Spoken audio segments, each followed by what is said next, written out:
हाँ मित्रों, बहुत बहुत शुभकामनाएं, नमस्कार, अभिवादन उन लोगों को जो छंद में हमारे साथ इस कक्षा में हमारा हाथ बटा रहे हैं, साथ दे रहे हैं और कुछ सीखने का प्रयास कर रहे हैं। हम लोग काव्य शास्त्र, पिंगल शास्त्र के अंतर्गत छंद की बात कर रहे थे। छंद की बात हो गई, छंद के भेद हो गए।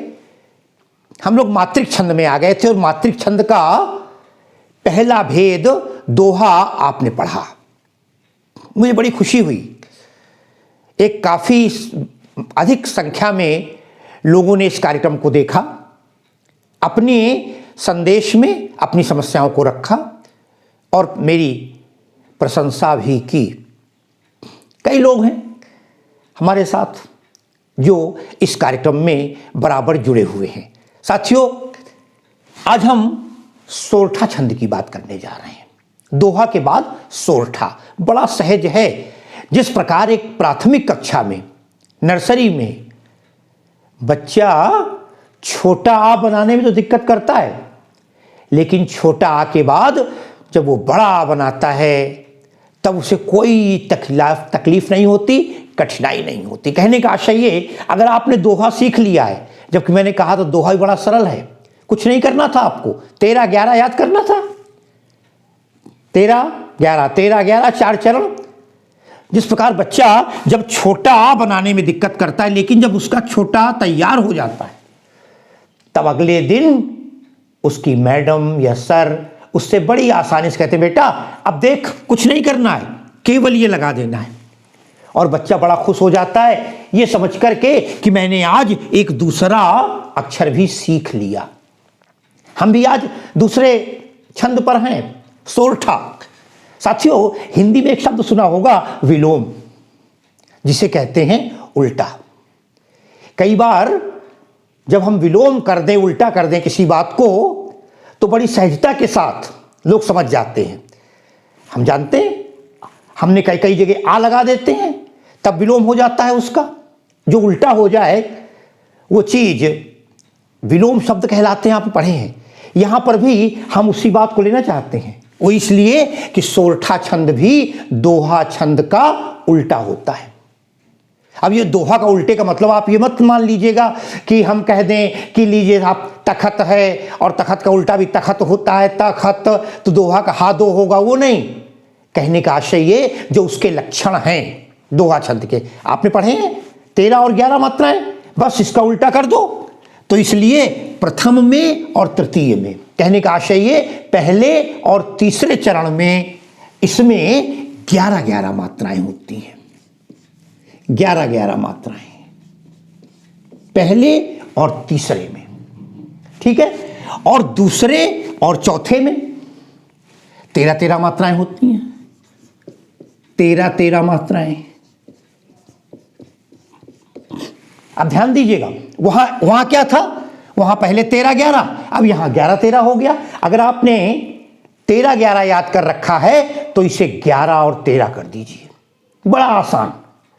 बड़ी जल्दी इस सोरठे को आप दोहा और दोहे को सोरठा कैसे बनाएंगे आगे बात करते हैं। एक और विशेषता पहले लिख लेते हैं, फिर एक बढ़िया देते हैं। एक बात बताएं आपको, ये बड़ा सुंदर छंद है। तुलसीदास जी का बड़ा प्यारा छंद था। जब उन्होंने रामचरितमानस की रचना प्रारंभ की तो आपको पता है उन्होंने सोरठा छंद से ही प्रारंभ की है।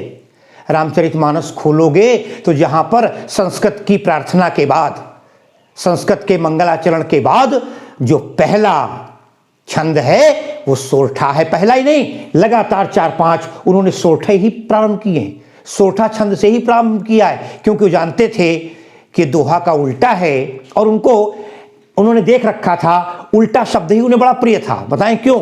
अरे दुनिया जानती है वाल्मीकि जी, जिन्होंने रामायण की रचना की, पता है उनको राम कहने में दिक्कत हो रही थी।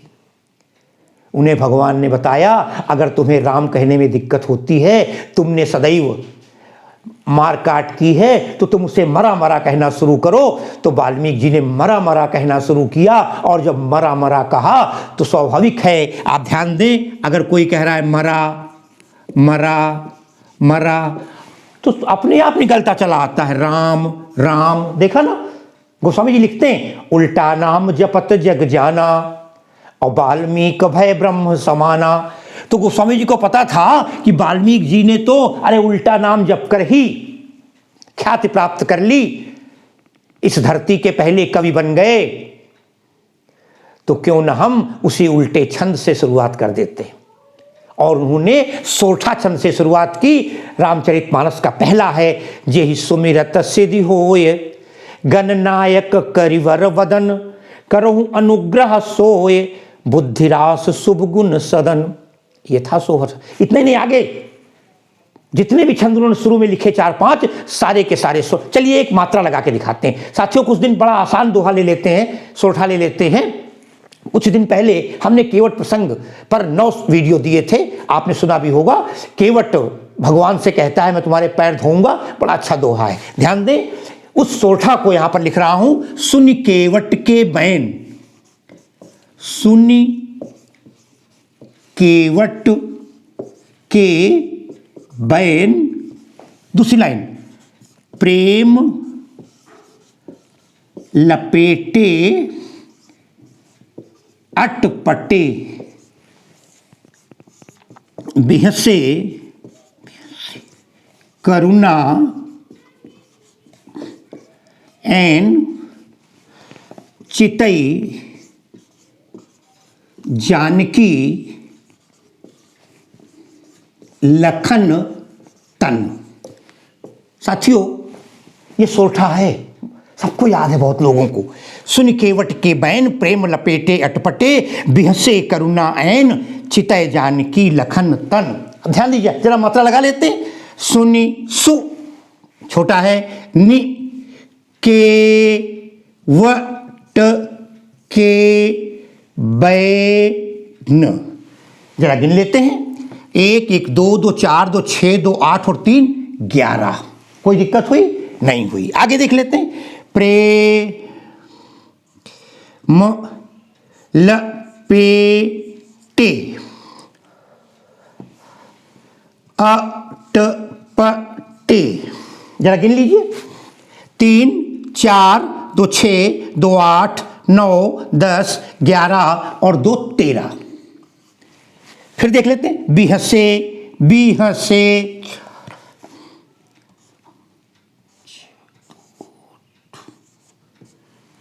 बिहसे करुणा एन जितय जान। अब देखें, इसको गिन लेते हैं। 1 1 2 और 2 4 5 6 और 5 11। अंतिम चितई चितय जानकी लखन तन। गिन लेते हैं। 1 2 3 2 5 1 6 2 8 3 11 और 2 13। साथियों परिभाषा ही कह रही है, पहले और तीसरे चरण में 11 11, ये पहला चरण था 11 हो गए, ये तीसरा चरण था 11 हो गए।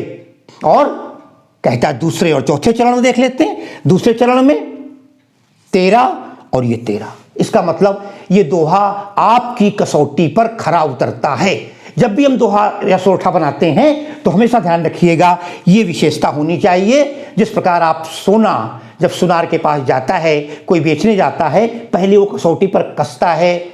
दोहे की या सोरठे की प्राचीन काल के छंद, पुराने छंदों में हम जब भी प्रयोग करें तब इस बात का ध्यान रखें कि ये उतरना चाहिए। आप साथियों एक बात और कर देते हैं, एक और विशेषता ध्यान दीजिएगा इसकी। ये आपका छंद दोहा है, दोहा का उल्टा है, इसलिए इसमें एक बात और। पहली बात तो ये हो गई कि मात्राएं हो गई आपकी 11 13, लेकिन इसके विषम चरण में ध्यान रखिएगा, मैं लिख देता हूं। विषम चरण में, विषम चरण में एक लघु एक गुरु होना चाहिए। लघु माने एक मात्रा, गुरु माने दो मात्राएं। विषम चरणों में देख लेते हैं, सुन के वट के बैन, बै है ना, दो हैं, एक गुरु हो गया, एक लघु हो गया। यहां देख लेते हैं, बिहसे करुणा ऐन, एक गुरु हो गया, एक लघु हो गया। दो शर्तें, 11 13 की मात्राएं। और ये साथियों एक और बड़ी अच्छी बात बता दें आपको, शायद अगर आप करेंगे तो, अगर आप सोरठा को उलट दीजिए तो दोहा बन जाता है। आप कहेंगे कैसे? अभी दिखा देते हैं आपको दोहा बना करके, ध्यान दीजिएगा। अच्छा एक और, जो सोरठा होता है उसमें कभी कभी तो तुकांत हो जाता है, लेकिन कभी कभी तुकांत नहीं होता। यहां भी तुकांत नहीं है, देखें, सुन के वट के बैन, प्रेम लपेटे अटपटे। जब यहां अटपटे था तो फिर चौथी लाइन में चटपटे आना चाहिए था, कुछ ऐसा आना चाहिए था जो, जैसे उदाहरण के लिए आप कोई दोहा लीजिए, दोहे में तुकांत होता है लेकिन सोरठा में हो जाए निश्चित नहीं है, मगर दोहे में निश्चित होगा। आप कबीर का दोहा ले लीजिए कोई, है ना, साच बराबर तप नहीं, झूठ बराबर पाप। अब पाप आया, तुकांत कैसे होगा? जाके हृदय साच है, ताके हृदय आप। ये देखिए, पाप हुआ तो आप हो गया। मेरी भव बाधा हरो, बिहारी मेरी भव बाधा हरो, राधा नागर सोए। अब देखिए सोए आया है, जातन की झाई परे, श्याम हरित दुति होए। अब यहां होए आ गया, देखा आपने साथियों। इसका मतलब ये दोहा छंद में पढ़ते समय हमेशा ध्यान रखिएगा कि उसमें लय ताल तो होती ही है, साथ ही दोनों के अंत जो है तुकांत वाले होते हैं। लेकिन सोरठा में देखिए नहीं है, सुन के वट के बैन, प्रेम लपेटे अटपटे, बिहसे करुणा ऐन, चितय जानकी लखन तन। यहां अटपटे है, यहां तन है, लेकिन अगर इसको दोहा बना दें तो तुरंत वही हो जाएगा। देख लीजिए, बड़े अच्छा दोहा बनाएंगे कैसे, पलट दीजिए, 13 11 कर दीजिए। कैसे करेंगे? प्रेम लपेटे अटपटे, सुन के वट के बैन, और चितय जानकी लखन तन, बिहसे करुणा ऐन। अब देखा ना आपने, बन गया दोहा, सोरठा का दोहा बन गया। एक बड़ा अच्छा तरीका है, एक छोटा सा शोध कार्य हो जाएगा आपका, और स्वयं आप एक रचनाकार हो सकते हैं। आप भी एक काम कीजिए, 100 दोहे ले लीजिए और उनके सोरठे बना दीजिए, और आप एक स्वयं संपादन कर सकते हैं एक पुस्तक का, एक कृति का। तो कहने का आशय ये कि ये एक छंद था। एक उदाहरण आपको मैं और दे देता हूं। मैंने कहा था गोस्वामी तुलसीदास जी का, जे ही सुमिरत सिद्धि होए, जे ही सुमिरत सिद्धि होए, गण नायक करिबर बदन, गण नायक करिबर बदन, करहु अनुग्रह सोए, करहु अनुग्रह सोए, बुद्ध राशि, बुद्ध राशि शुभ गुण सदन। अब साथी एक मात्रा बता करते थे कि पहला दोहा है रामचरितमानस का प्रारंभ कर, जे ही सुमिरत सिद्धि होय। 1 1 2 3 4 5 6 7 8 8 और 3 11, केवल एक ही चरण लूंगा। गण नायक करिवर बदन, गण नायक करिबर बदन। देखें 1 1 2 2 2 4 5 6 7 8 9 10 11 12 13, ठीक है ना, 11 13 हुए। अब बस एक बात और बता देते हैं आपको, ये सोरठा है, पलट दीजिए। कैसे पलटेंगे? गणनायक करिवर बदन, जेहि सुमिरत सिद्धि होए, बुद्ध राशि शुभ गुण सदन, करहु अनुग्रह सोए। तो दोहा का सोरठा बना लो, सोरठा का दोहा बना दो। ये था एक छंद, और बहुत बहुत शुभकामनाएं। समस्या होने पर अवगत कराएं। आज की कथा को यहीं पर विश्राम विराम। धन्यवाद।